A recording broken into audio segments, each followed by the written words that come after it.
Hey, what's up, guys? Zan from Forward Progress Madden, and we are back. Vlog edition entry, whatever you want to call it, number 2.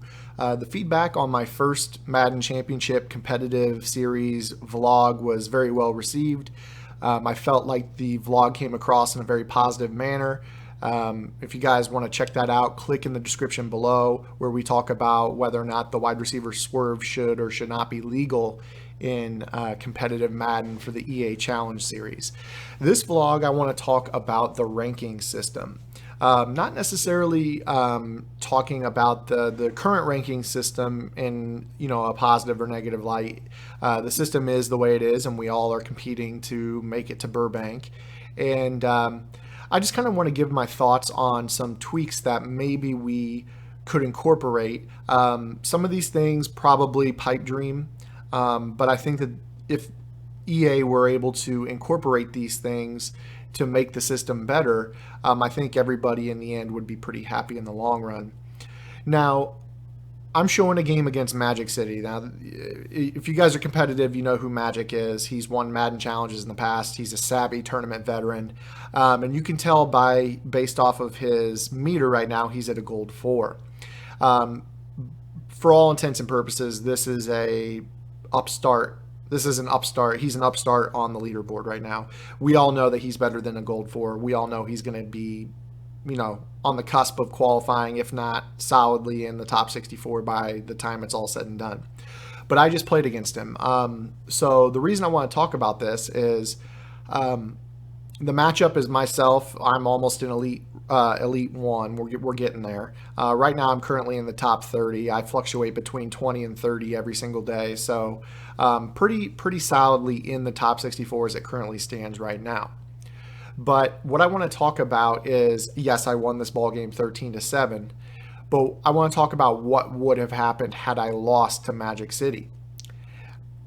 Now, he is a gold 4, so I probably would have only lost maybe 10%, 15% of my meter, probably gone down to maybe 60% full, maybe a little bit more than that. But let's talk about if Magic had just started playing MUT and he had the same team. If I lose that ball game, you're talking about me going back a large amount. Let's say Magic was a silver, because I just played a silver 1 and he quit after I scored and stopped him on his first play. He quit. Let's say Magic was a silver 1 and I lose that. I go probably back into the 40%, 35, 40% range. I would have lost like a large chunk of what I had on my meter. And that's fine. I understand, if you're at the top and you lose to somebody way down there, you should drop. You should drop. And I have no problem with that. So I just want to say that right now. But what I want to talk about is maybe making this ranking system a little bit more dynamic, or having some forgiveness to it. Not so much to say that nobody should be punished for a loss. That is a major point of feedback, is that, hey, there's guys that aren't being punished for losses. They're just playing a bunch of games and they're not making it. They're at the top of the leaderboards. I'm not going to name names, but I think we all know who I'm talking about when we look at the top of the leaderboards, and you have a win percentage that is, 60%, which, the salary cap season 2 it's amazingly difficult. There's a lot of really good players in the salary cap season 2. But what I want to talk about is kind of getting a dynamic system. And what I want to do is I want to kind of talk about college basketball. Now, I'm sure every year there's people who complain about the selection committee in college basketball, who gets in, who doesn't get in, automatic bids, things like that. And that's kind of, if you think about it, it's kind of similar to what we're talking about here in Madden with the Challenge Series. There are auto invites according to people who have done very well or done very well in past tournaments that get them auto bids into, the second tier or the third tier of the tournament. But what I want to talk about is more so an RPI system. So let's just make something up, just, arbitrary hypothetical situation. Let's say that I'm a team that projected in the season is probably going to be in that bubble range, right? And you know that you're going to have to put up a good season to make the tournament. And let's say at the beginning of your non-conference schedule in November in the college basketball season, you lose to a mid-major school in a mid-major conference. And at that time, the loss really stings, right? It hurts a lot. You're trying to get yourself into the tournament, but you're thinking to yourself, wow, that's going to be a marquee loss against me in the grand scheme of things because I just lost this mid-major school that it's going to look bad on my resume. But fast forward up to March, maybe that mid-major school ended up being really good. Maybe they ended up finishing their season with 23, 24 wins, and they won their conference and they won their conference tournament. And you look at them at the end of the season, maybe they cracked the top 25. That is where now all of a sudden your resume that no longer sticks against you in your resume as badly. That bad performance doesn't keep you out of the tournament. Now, I'm not saying that one bad performance in Madden 17, the way that this tournament system is set up, is going to kill you. If you put in the time and the effort and you win your ball games, for the most part, at a 65-70% clip, you're going to make the top 64 in this tournament to make the bracket. But you have to grind extra hard to overcome a loss to somebody who's in the Silver Star phase or the Gold 1 or whatever.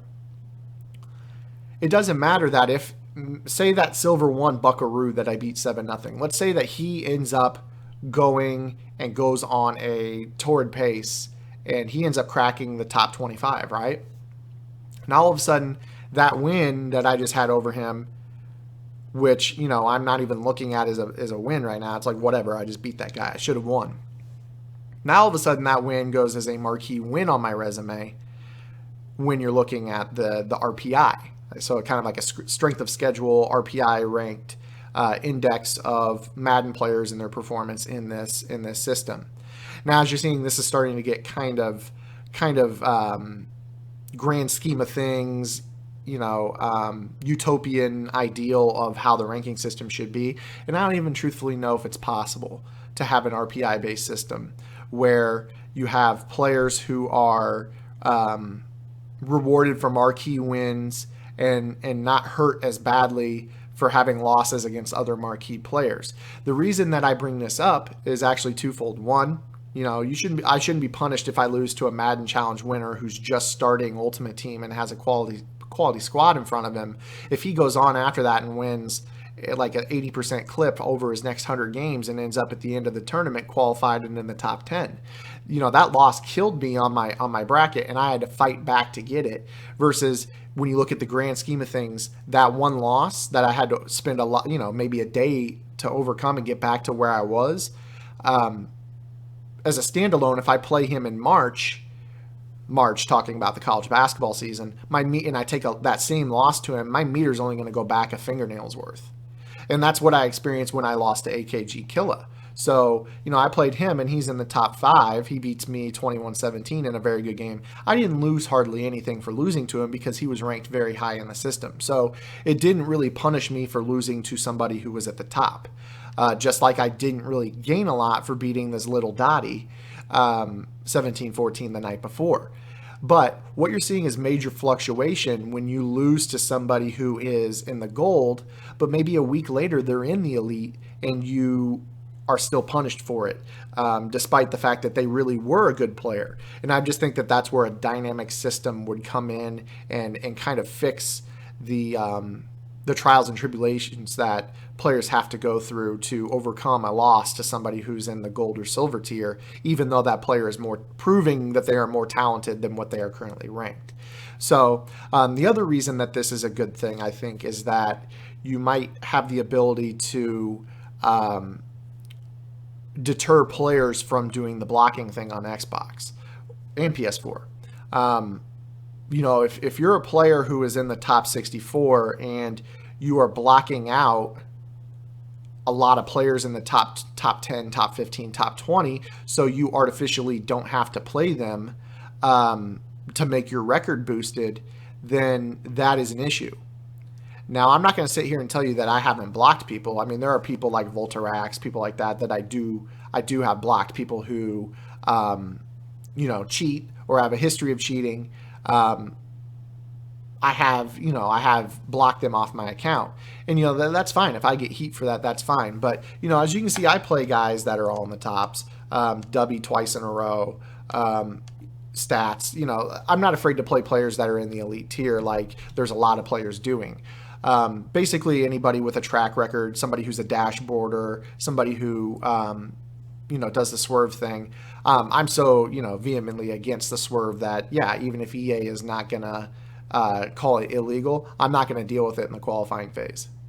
So that's just how I feel about the whole blocking situation. There are reasons that are acceptable to block somebody, but blocking 30% of the top 100 so you don't have to play them because they're tough is not an acceptable means of getting yourself into the top 64. And that's where I kind of think this RPI system that's dynamic will help reward players who play tough competition, because there's no shame in losing to somebody who's in the top 10.